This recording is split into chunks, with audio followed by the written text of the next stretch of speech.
Hindi mo ako pansin, honey, my love, so sweet. Mga beshi, pasensya na kayo ha. Naiya talaga ako sumama sa kanila eh. Tsaka hindi pa naman natin sila kilala eh. Mali nyo, kagaya rin sila ng lalaki. Bullying din nila tayo. Parang hindi naman, Beshi. Parang ang babait nga nila eh. At ang gwapo pa. Di ba nga, Beshi? Oo nga, Beshi. At ang sasarap pa. Loko talaga kayong dalawa. Tara na, umuwi na tayo. Iyain nyo bukas. Pag niyaya nila tayong tumambay, pagbibigyan ko kayo. Tatambay na tayo. Salamat, Beshi. Tara, uwi na tayo. Okay, Kay. Diyan ka na pala. Kumain ka na. Magluto na ako dyan. Oh, parang malungkot ka ata. Ate Kim, bakit po ba ako? Oh, bakit mo naman natanong yan? Kasi po, nasa school, pinulit po kami ng mga kaibigan ko. Pinulihan po ako. Pangit-pangit ko. Ay naku, Kikay, huwag mo nga silang pansinin. Alam mo ba, napakaganda mo. Ano nakakaya kay ate? Talaga po ba, Ate Kim? Maganda ako? Oo naman, Kikay. Sobrang ganda mo. Basta lagi mong tatandaan na ang tunay na kagandahan ay hindi na sa panglabas na inyo, hindi sa pagiging mabuting tao. Salamat po, Ate Kim ha. Napagaan niyo po yung loob ko. Hayaan niyo po, Ate Kim. Pag po may nambuli pa po sa akin, hindi ko na po sila papansinin. Tama yan, Kikay. Sige na, kumain ka na muna doon. Sige po, Ate Kim.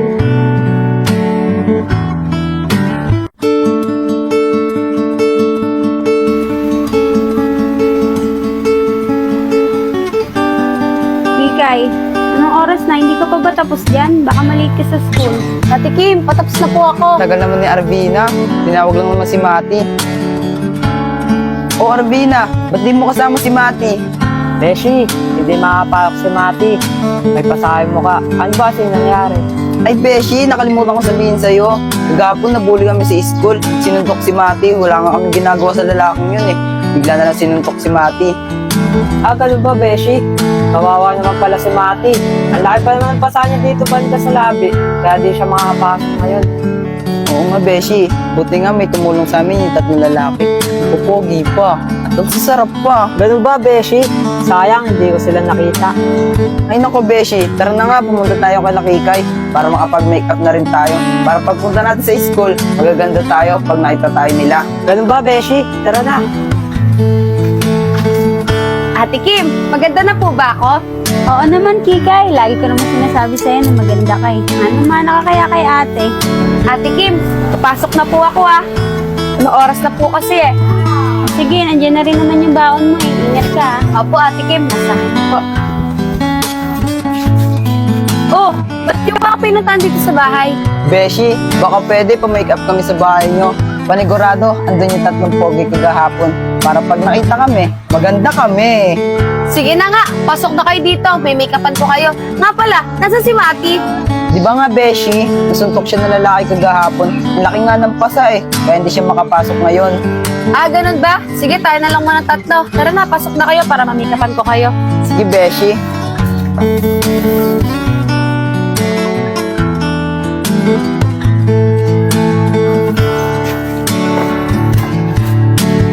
Napakaganda mo, Beshi. Ikaw rin, Beshi. Ang ganda natin, Beshi. Tara na.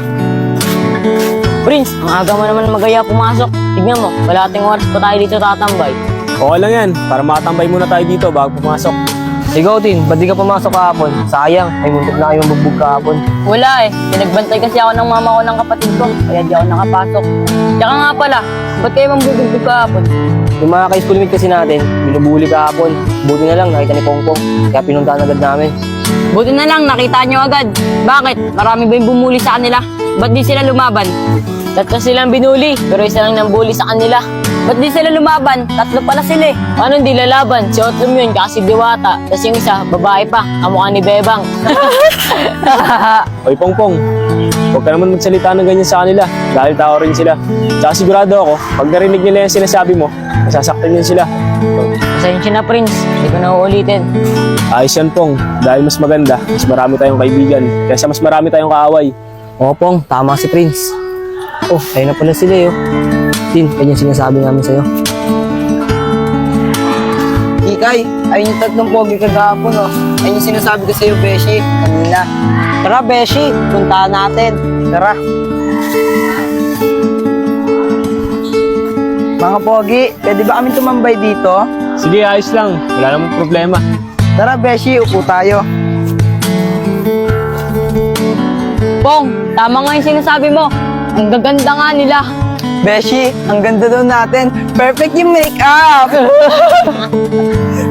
Dahil na to, mukhang reyna ng mga tipaklong. Tin, ito kayang isa. Wait lang, sisipating ko lang. Para ang reyna ng mga langgam. Hoy, grabe ka naman. Ngayon ka pa lang nga namin nakilala, ganyan ka na. Aalis na lang kami dito kung lalaitin mo lang kami. Tara na mga beshi, malis na tayo dito. Guys, wait lang. Pasensya na kayo sa kaibigan ko ah. Ganyan lang talaga yan. Pero sa totoo lang, bait yan. Hindi kasi nakakatuwa. Kahit sabi mong biro lang yon, masasaktan ko mga kaibigan ko. Justin, tara dito. Humingi ka ng pasensya sa kanila. Guys, pasensya na. Kala ko kasi, sasakay kayo sa biro ko. Kaya ako nasabi yun. Ano mga beshi, okay lang ba sa inyo na patawarin niyo siya? Oo, Beshi.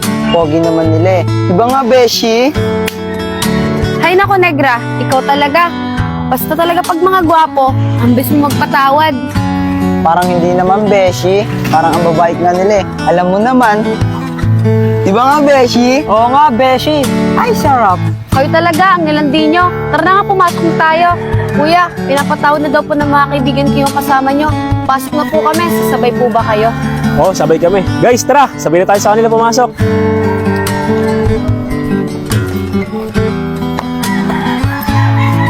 Oh, yun si Insan na. Sabi ko na nga ba, dito siya nag-aaral.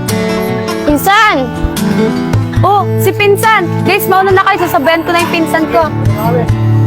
Oh, Pinsan, dito ka na mag-aaral?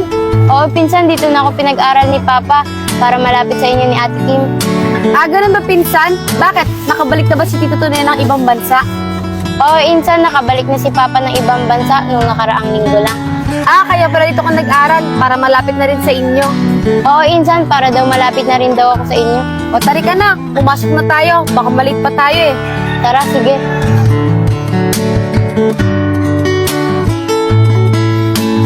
Ay guys, tatambay nga pala kami sa Batuan. Tara guys, sumama na rin kayo para makilala natin yung isa't isa. Sige, sasama kami. Gusto namin na Arvina yan. Tara!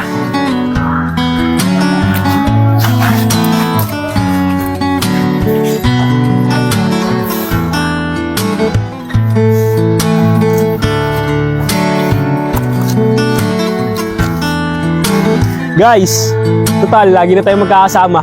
Gusto namin kayo maging kaibigan. Ako nang papakilala sa mga kaibigan ko. Ito nga pala si Justin, si Pongpong, tsaka si Aaron. Ako nga rin pala si Prince. Prince, ako lang magpapakilala sa mga kaibigan ko. Ito nga pala si Negra. Ito naman si Arbina. Tsaka yung kahapon nating kasama, siya si Mati. Hindi siya pumasok ngayon eh. May pasaka siya sa mukha. Naiya siya sumarap sa inyo. Alam niyo naman yun, feeling maganda. Ito naman si Jaja, pinsan ko yan. At ako naman si Kikay. Guys, simula ngayon, magkakaibigan na tayo ah. Tsaka Kikay, lagi kayo sumabay sa amin sa pagpasok para wala namang bully sa inyo. Kahit sino ka pa, basta't mahal kita.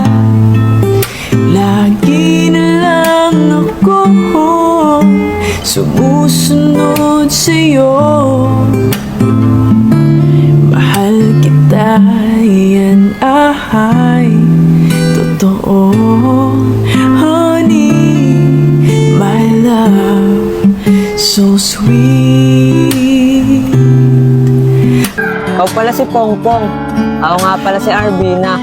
Bagay na bagay tayo. Arpong, pongpongin mo nga ako. Arbina, manahimik ka nga dyan. Joke lang, Pong. Ikaw pala si Aaron. Ang laki-laki ng muscle mo. Bagay sa muscle ko. Ang sarap mo.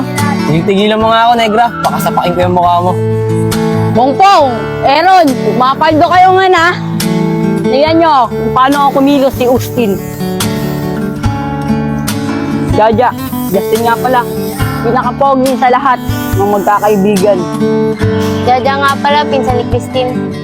Oh, tao mo na yung kamay ng pinsan ko. Bawal mag-boyfriend yan, strict ka papa niyan. Sayang naman, dinalugi sa aking papa niyan. Justin, pasyensya ka na. Stricto kasi si Tito Tune eh. Okay lang yung Kikay. I understand. Oh, mga magkakaibigan na sila. Hindi ko na mabubuli yung bakla. Tsaka yung pangit na kasama nilang babae. May araw din sa akin itong mga to. Hindi naman lagi kasama nila yan.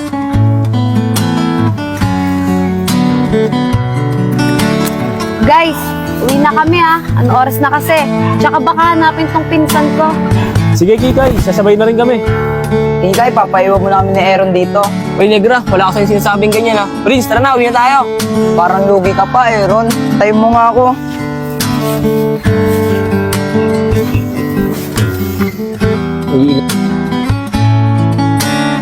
Malapit na tayo sa bahay. Sigurado ako matutuwa si Ate Kim pag nakita ka niya. Sige, sana nandyan si Ate Kim. Tara na. Ate Kim, may kasama po ako, si Jaja. Ate Kim, doon na po siya nag-aaral sa pinapasukan kong school. Ay, Ate Kim. Ganun ba? Mabuti naman kung ganun. May makakasama na si Kikay. Puro lalaki kasi mga kasama niya. Sige, maupo muna kayo. Magre-ready lang ako ng merienda natin.